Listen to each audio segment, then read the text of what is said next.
Everyone, আসসালামু আলাইকুম। তো আজকে আপনাদের সাথে আমরা এমন একটা বাসার স্টোরি শেয়ার করবো, সেটা অবিশ্বাসক। আমরাও বিশ্বাস করছি না, কিন্তু অবশ্যই আমাদের বিশ্বাস করতে হবে। বাসার ভিতরে আমার মনে হয় কিছু একটা আছে, বিকজ বলার মতো না আর কি। আমি একটু আগে কনসিপ পড়া উঠছি, এখন আর একটু বেটার ফিল হইতেছে। আমার আগে মনে হয় শরীর কাঁপতেছিল, এমন কিছু একটা হয়েছে।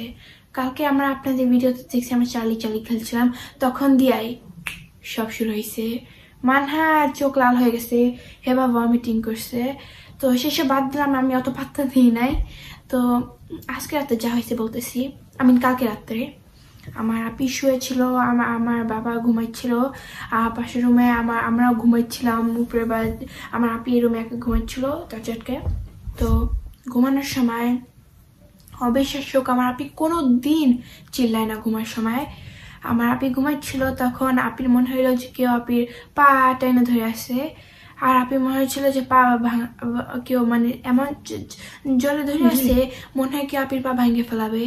তো আমাকে আবার মনে হয়েছে সেটা আমি প্রেডিক্ট করতেছি, অবশ্য করা উচিত না, বোবা জিন হইতে পারে, আমার শিওর না। ওকে, তো ঘুমাচ্ছিল, পরে আপনি অনেক চিল্লাইতেছে, ছাড়তেছে না, পা ছাড়তেছেই না।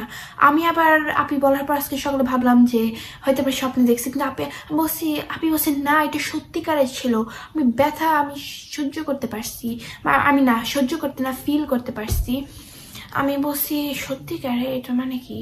এরপর আপনি ঘুমাচ্ছিল আর আপনি পা ধরেছিল, আপনি মনে হয় কেউ পা ভেঙে ফেলে। আপনি ছিটাছিটি করছিল, মানে পা ছাড়া তাও পারে না, এত স্ট্রং। ফাইনালি উঠছে, তখন দেখে কেউ নাই। উঠছে, পর ওঠার পর চিলাচিলি করার পর উঠছে, এরপর দেখা কেউ নাই, রুমের ভিতর কেউ নাই। দরজা আটকানো, সবকিছু সেটে আটকানো, কেউ রুম দিয়ে আসবে, রাইট? তো আমরা এরপর আপনি সকালে উঠে আমার হ্যাঁ বললো গাড়িতে বসে আছে এটা হয়েছে। আর গাইস আরটা শেয়ার করি, আমার মানহার আপি ছিলাম, আমাদের কি কালকের আগের দিন আমরা অ্যাক্সিডেন্ট করছিলাম।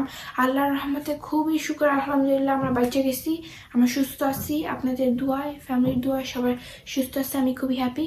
তো আপনারা দোয়া করবেন নেক্সট টাইম যাতে এরকম না হয়, আমরা চালাই। এটা অবশ্যই আমাদের দোষ ছিল না, অন্য একটা গাড়ি স্পিড এসে মেরে দিচ্ছে, তারপর আমার মানে লাইক পড়ে গেছিলাম। আর গাইস লাইক আমি বাসায় একটা বই নিয়ে এসে কোর্সকানাবল টাইনে দেখো তো না, কার্সকানাবল জি, ওটা ওই জি। আর গাইস আমার টিচারটা আমার একটা রেড বেলুন দিছিল, আপনারা তো ভিডিওতে আগে দেখছেন। ওই বেলুনটা লাইক একা একা নড়ে, একা একা ফ্লাই করে কোথায় বাসার ভিতরে। ওটার পরে লাইক আমরা আজকে ফাইনালি ফাটাই দিছি, তো আমার গাড়ি জান চালাই দিছি। তো লাইক এখন লাইক কনসেপ্ট পড়ার পর বাসায় একদম একটু ঠান্ডা মতো হয়ে গেছে, লাইক এখন একটু কম ভয় লাগতেছে। মানে আগে বডি পুরো শেভার করতো। হ্যাঁ, আপনাকে আমি বলতেছি কি হয়েছে। কাকা ধরছে উঠে গেছে, এরপর আপনি সকালে উঠে আমাদের বলছে, আপনি তোমার জিনিসটা সিরিয়াস নেওয়া উচিত, বিকজ এটা হইতে পারে যে সত্যি এটা কিছু পরিচালক বা কিছু একটা ওপেন হয়েছে। আমার চাই না ওপেন করছে নাকি। কালকে আপনাদের আমার সবচেয়ে বড় ভুলটা হয়েছে কালকে ওই গেমটা খেলা, আবার ক্যান্ডেলস দিয়া আমি ওই গেমটা খেলছি।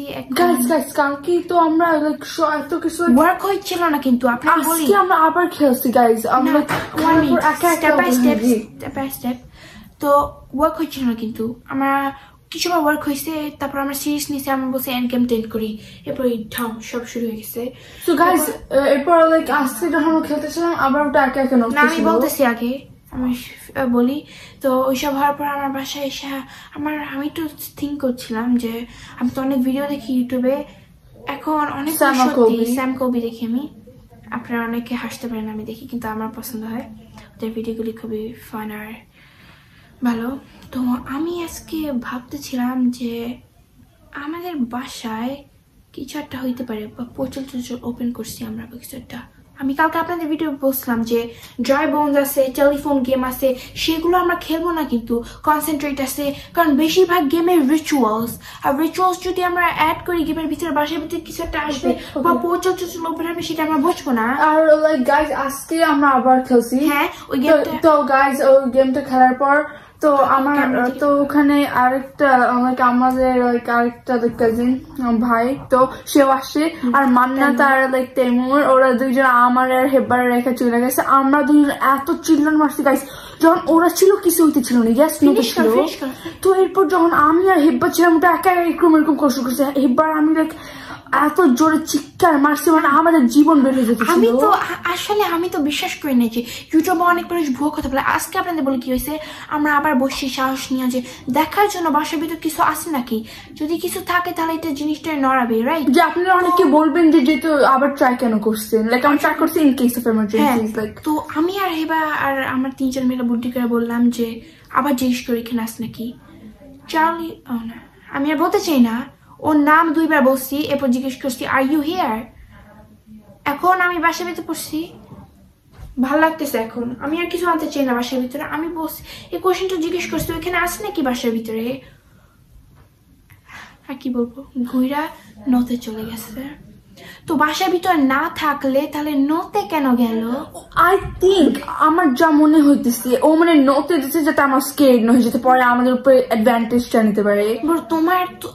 তুমি যদি না থাকো বাসার ভিতরে তাহলে নড়তেছে কেমনে? সবাই তো ডাম না, আমরা ডাম না, রাইট? তো আমরা চিৎকার মারছি লাইক হোয়াট দ্য হেক।